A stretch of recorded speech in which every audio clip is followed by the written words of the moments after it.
dumaan ako, hindi ko mapapansin itong lugar na to kasi kala ko liblib na siya kasi napabayaan to. Pero unti-unti inaayos ni Mayor Isko Moreno.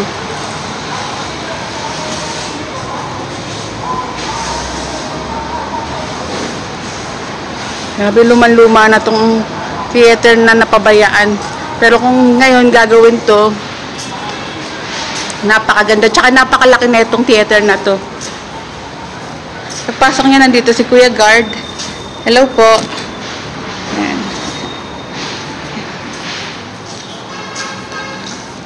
Ayan. Pero hindi ko na i-elaborate sa inyo. Hindi na ako papasok ng tuluyan. Dahil ipapakita ko sa inyo maya-maya pag yung mga kabuuan niya.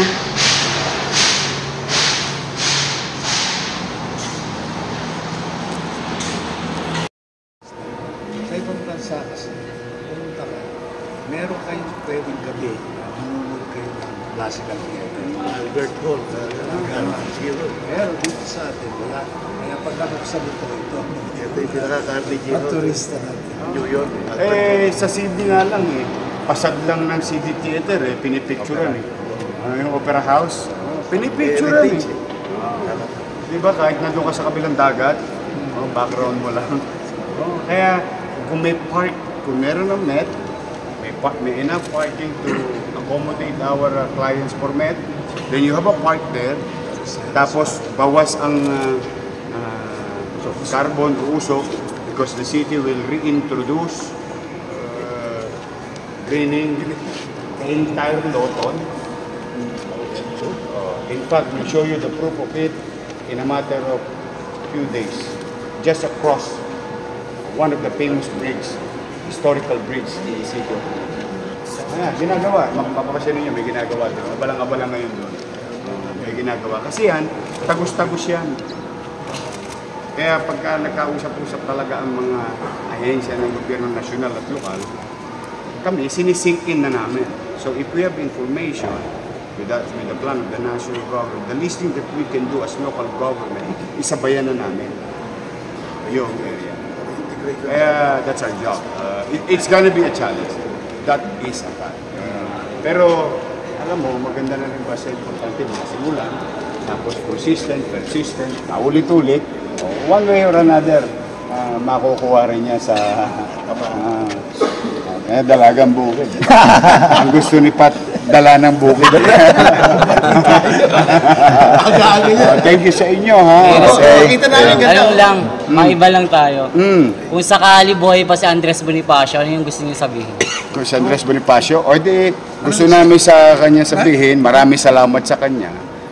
Sa pagmamalasakit. Pagmamalasakit niya sa bayan. Maraming salamat sa kanya. Binuwis niya ang kanyang buhay para sa kalayaang tinatamasa nating lahat. Isa siya sa mga dakilang bayani ng bansa na nagkataon naman taga-Tundot, Maynila. At tandaan ninyo, si Andres Bonifacio ay isang pagpapalaganap ng paglilinaw ng kaisipan ng bawat Pilipino ay ipinapakita niya sa arte, sa entablado. Kasi siya naging bahagi din ng entablado. Ayan, kaya maraming salamat sa iyo, Andres Bonifacio. O ngayon, kami naman, sa maliit naming kaparaanan, Agat Andres Bonifacio, gagampanan namin ang aming tungkulin ng maayos at tapat. At paulit-ulit naming ipaalala sa mga kabataan ngayon at darating na araw na yung inyong pinaglaban para sa kasarinlan, kalayaan na aming tinatamasa ngayon ay lagi namin ipapaalala. Gusto ko muna iabot din. Iabot ko na kaming mga taga-cultural agencies ay labis na natutuwa na nagkaroon tayo ng mayor na Isko. Tama. Dahil ang ating mayor ngayon ay isang tao na nagmamahal sa kultura at sa kasaysayan. Napakahalaga nito sa Maynila. Dahil kung meron tayong ipagmamalaking heritage city sa buong Pilipinas, Maynila yun.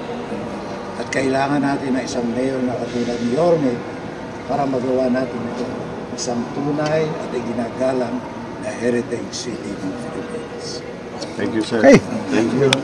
Thank you, sir. Thank you. Yan, sir. Salamat. Ito yung isa pa sa project ni Mayor na papagandahin itong lugar na to.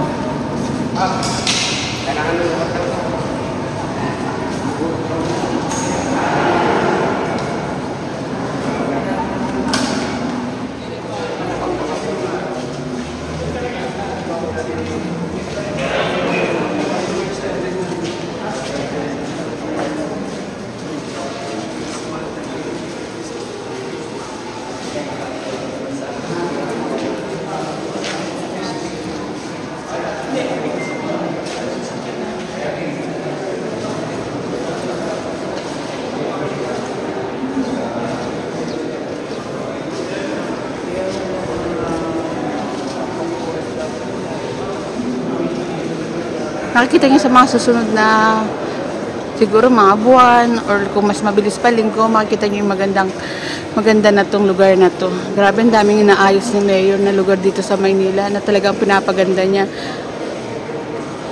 para mapakinabangan natin. Kasi mostly or kaya dati itong mga lugar na to hindi natin nakikita, hindi natin alam itong mga ganito na pwede palang pagandahin, ayusin. Punta muna tayo dito.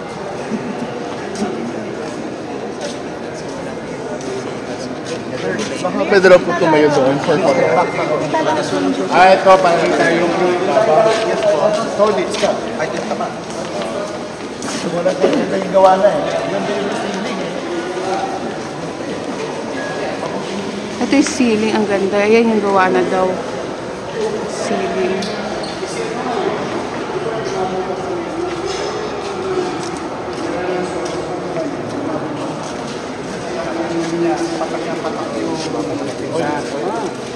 Kasi nakagaling sila.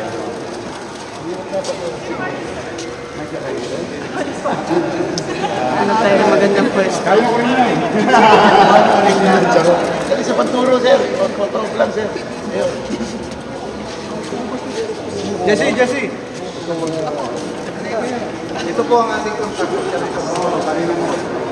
Yung mga expect namin sa photo, i-celebrate ito po ang ating contractor. Yan, kamaya ka na, pagbutihin mo na.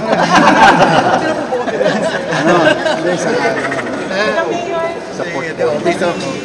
Maraming pinakamaganda. Kapag napaganda mo sila, support po na. More than the idea. You're to be given. Kasi ito sa po. May mga pag-iway na trabaho. May pangangagot yan. Ito yung mga pag-iway. Kasi ano ito eh. Pang-hangin na Alamat. Oo, alamat. Alamat ka dito. Kita mo. Period na ito. Accredit siya. Utas natin. Ang dami ng saging.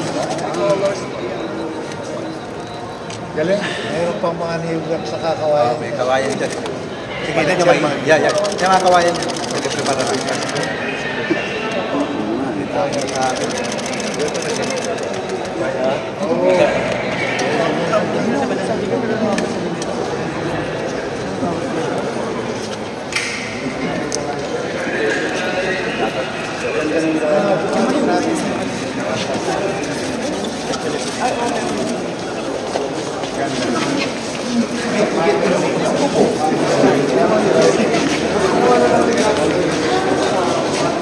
Sa pangunguna ni Maestro Ryan Cayabia Metropolitan Theater, pakita ko lang po sa inyo at konting tour tayo dito sa Metropolitan Theater. Oops. Pakita ko lang po yung ceiling. Ayan.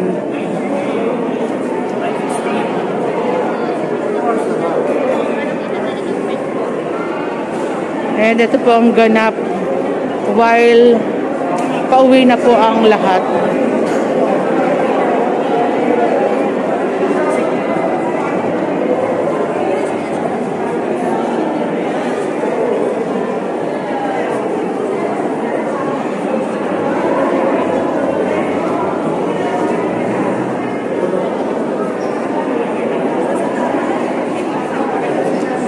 And pakita ko lang rin po dito yung side dito naman sa kabila. May CR naman po nakalagay. Pakita ko lang rin po itong CR na lalaki. May fire extinguisher. And ito po yung lobby.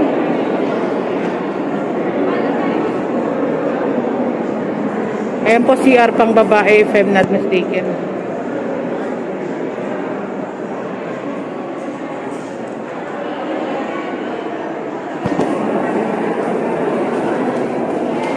Flooring. Grabe, ang ganda.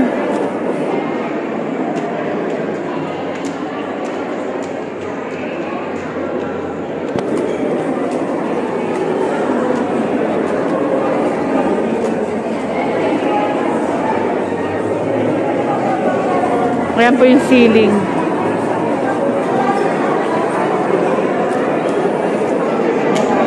Painting.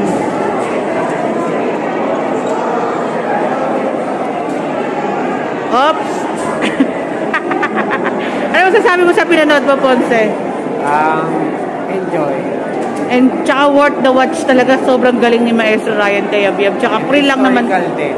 Yes, very. Tsaka free talaga itong konsyerto na inatinan natin.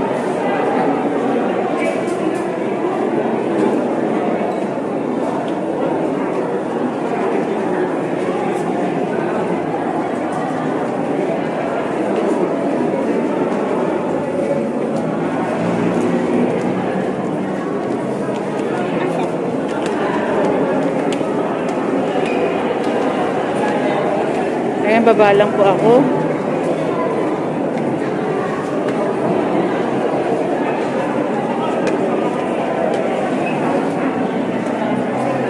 Ayan po, ang ganyan kaganda ang Metropolitan Theater. And pakita ko lang rin po itong side na to sa kabila dahil nasa taas tayo. Pakita ko lang yung kabilang side. Sabay may baba naman.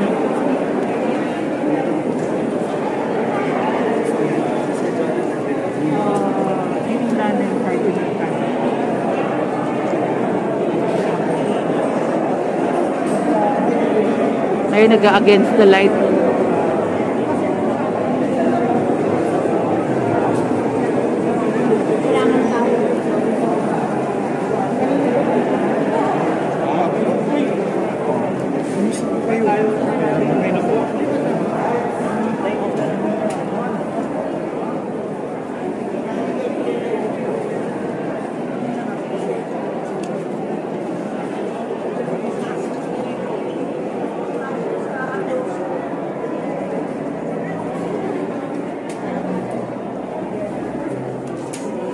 Kaya i-tour ko lang po kayo dito sa Metropolitan Theater. Sa amin si Musik.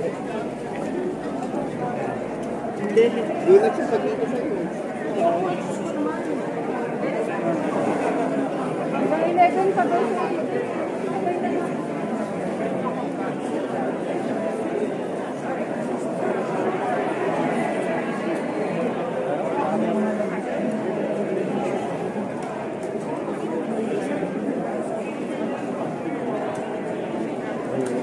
Ayan po ang ceiling.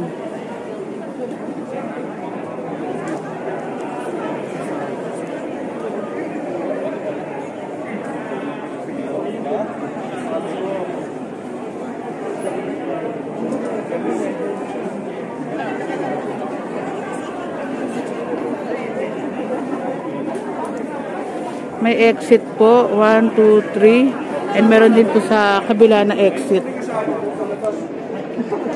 Ayan po, yung mga kulay green. Yung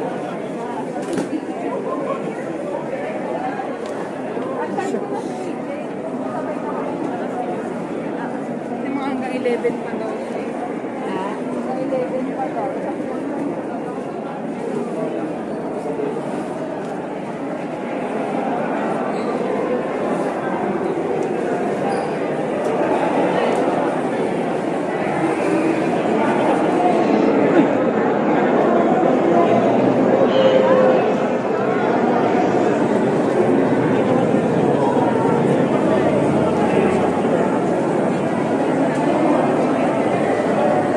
Ayan, bawat detail pinapakita ko po sa inyo.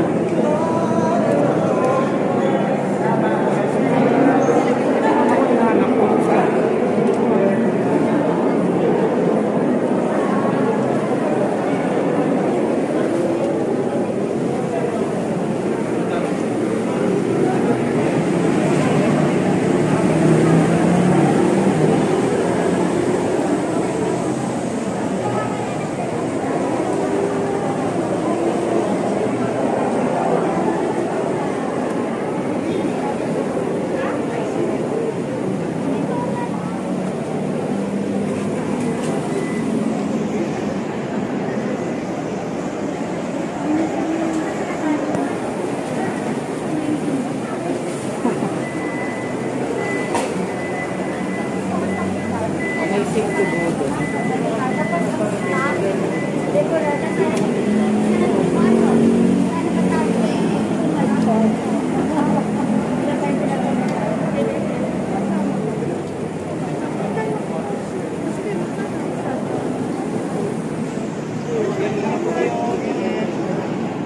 po ang wood dito.